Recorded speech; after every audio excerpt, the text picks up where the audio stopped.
Bonjour cher public, vidéo numéro 4, elle porte sur le thème comment réussir sa présentation orale du PFE. Donc comme vous le savez, la production d'un rapport écrit peut être irréprochable. On peut plus ou moins satisfaire aux conditions de fond et de forme qui sont prévues au niveau des règles de l'art en matière d'élaboration donc de projets à caractère scientifique ou projets qui relèvent de la recherche scientifique. Mais ce rapport ne peut en lui-même être évalué que si il va être accompagné par une présentation orale irréprochable qui va permettre de mieux dévoiler le contenu et l'apport et la contribution du candidat ou de l'apprenant. Donc la présentation orale revêt une importance capitale dans la mesure où elle permet de revenir sur les séquences fortes du travail. Je rappelle qu'en aucun cas elle ne devrait représenter une synthèse du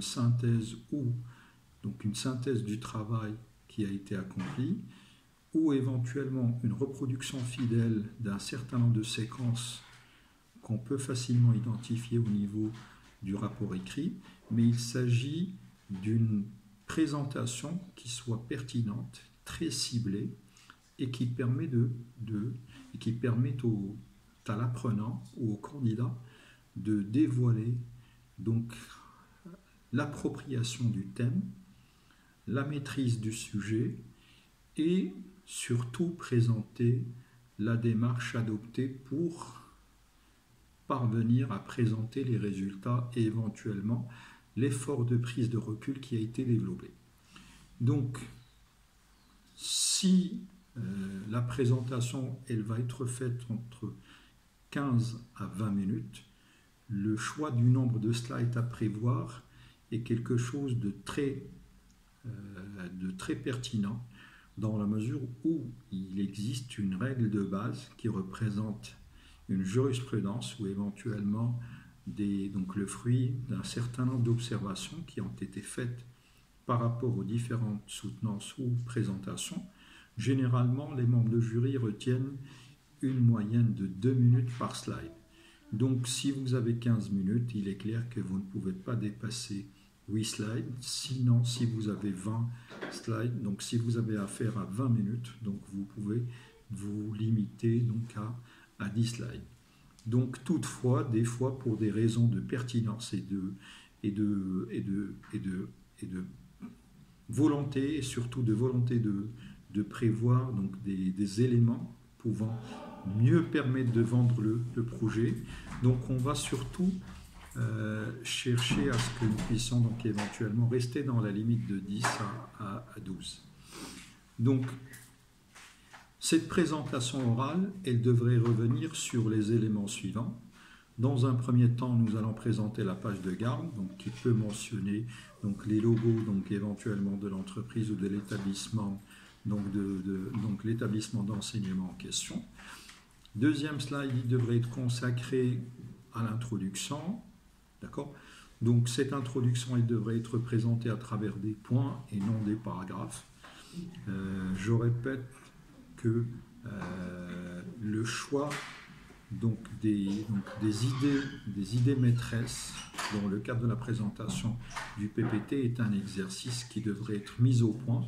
Pourquoi? Parce que ça permet de montrer que le candidat a déjà fait l'effort de réflexion, qu'il a déjà ciblé donc les idées maîtresses qu'il va présenter et qu'il a une connaissance parfaite du fil conducteur qu'il souhaiterait présenter. Donc dans le cadre du troisième slide, on va beaucoup plus parler de l'annonce de la problématique. Donc l'annonce de la problématique, c'est la question centrale à laquelle nous allons tenter de répondre à une question centrale en présentant d'abord une démarche et en présentant des résultats pour par la suite présenter un certain nombre de réflexions. Donc, troisième slide va être consacré donc, à l'annonce de la problématique.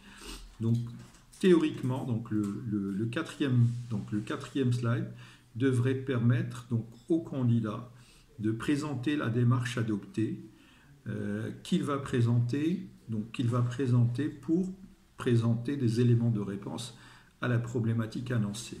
Donc l'annonce de la problématique, c'est l'occasion de déclencher le débat qui pourra être soldé par une réponse favorable, une réponse défavorable ou une ouverture sur une autre piste de recherche. Cinquième slide pourrait être réservé à la revue de la littérature, c'est-à-dire quelles sont les grandes écoles de pensée que vous avez mobilisées ou quels sont les courants de pensée que vous avez mobilisés ou éventuellement les différentes théories qui ont été mobilisées pour parvenir à asseoir ou à traiter des contours du sujet. Donc, sixième slide, nous allons revenir beaucoup plus sur les préalables de la mise en place du concept, les préalables de la mise en place du concept ou éventuellement sur les préalables à observer pour mettre en place un projet, une méthode, etc. Donc, septième slide, nous sommes en train de parler de la méthodologie adoptée ou la méthodologie que nous allons engager pour mettre en place le concept, y compris les objectifs à atteindre. Dans le cadre de la présentation de la méthodologie à adopter et les objectifs à atteindre, il est clair que si vous arrivez à prévoir un planning prévisionnel des différentes étapes que vous allez engager pour mettre en place le concept et que ce planning va tenir compte de l'effet temps et que vous allez parvenir à présenter le timing que vous allez engager par rapport à chaque étape, il est clair que ça va permettre au monde de jury d'avoir plus de visibilité sur le travail que vous avez réalisé et sur la contribution que vous avez apportée. Dans le huitième slide, il est question de revenir sur l'analyse des résultats dégagés.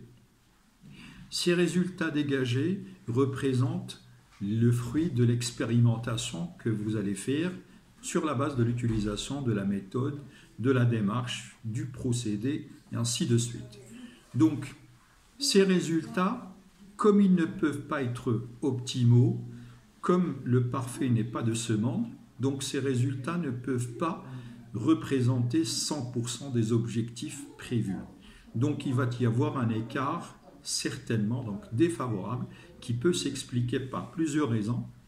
Donc le manque de moyens, le manque d'expérimentation, donc il y a un certain nombre d'éléments qu'on peut prévoir, d'accord, qu'on peut prévoir pour expliquer donc l'écart défavorable qui va être généré sur la base de la confrontation ou sur la base de la comparaison entre réalisation et objectif. Donc parce que les résultats ne peuvent pas être optimaux, il est clair que nous serons en mesure de relever un certain nombre de limites et de difficultés rencontrées qui vont alimenter certainement le slide numéro 9. Donc, comme tout travail valorisant les talents et les compétences du candidat ou de l'apprenant, il est question de développer donc un effet de prise de recul.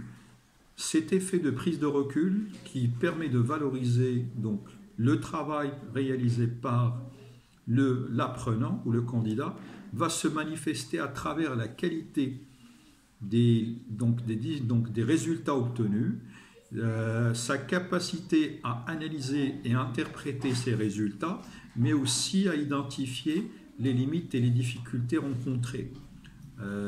Ces limites ou ces difficultés sont l'occasion de révéler ou de suggérer un certain nombre de recommandations susceptibles d'améliorer les pratiques de l'entreprise ou les pratiques de l'entreprise concernant surtout le traitement de cette méthode ou la mise en place de ce concept.